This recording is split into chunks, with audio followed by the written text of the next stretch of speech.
Okay, this is part 2 of day 36/28, 2011.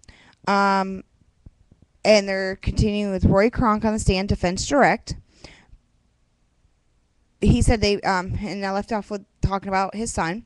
He says both called each other, did not tell his son he was going to be rich. I told police in January 2009 that I made a mistake in my original statement.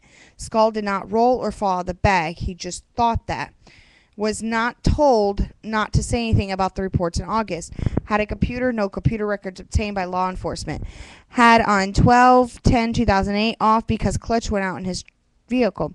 And I said, yeah, I needed money and needed over $1,000 repairs on vehicle. State crossed. Does not know Casey Lee, Cindy, or George Anthony. Does not know Dominic Casey or Jim Hoover. Not from area except recently. Does not even live in Orlando or Orange County. He lives in St. Cloud, which is by Kissimmee and Osceola County. Moved to Florida in August of 2007. Used GPS when he got job with Orange County. Wasn't until August 2008 he got the Anthony's home in his route. On 8/13/2008, he let the matter go because of the officer was irritated when he slipped on mud. Never had access to Casey's car or Anthony home. Never had access to backyard or their computer or Kaylee's clothing or laundry bags or garbage bags in the Anthony home. Never had access to Kaylee's blanket or duct tape that was in the Anthony's home. Defense witness David Dean, Orange County meter reader, on 8/11/2008 on Suburban Drive with Roy Kronk. Baez has witnessed stand down to use a blown up photo.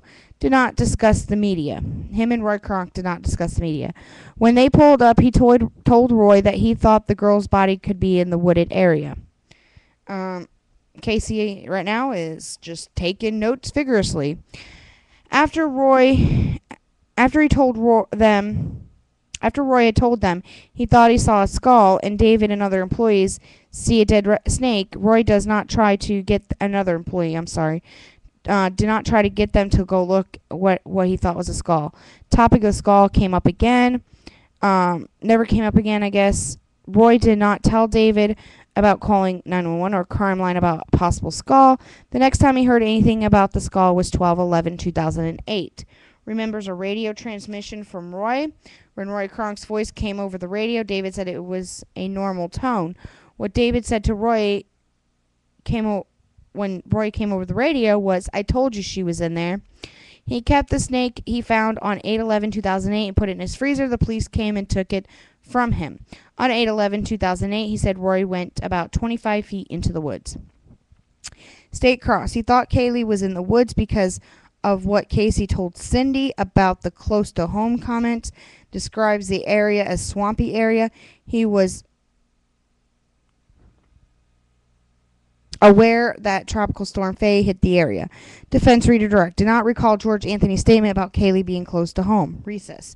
Defense witness Alex Roberts works for Orange County as a senior meter reader. On 12/11/2008 was Roy Kronk's supervisor that day. Defense witness of Sergeant Dennis Moon Sammy, Orange County Corrections supervisor of a shift where Casey Anthony resides.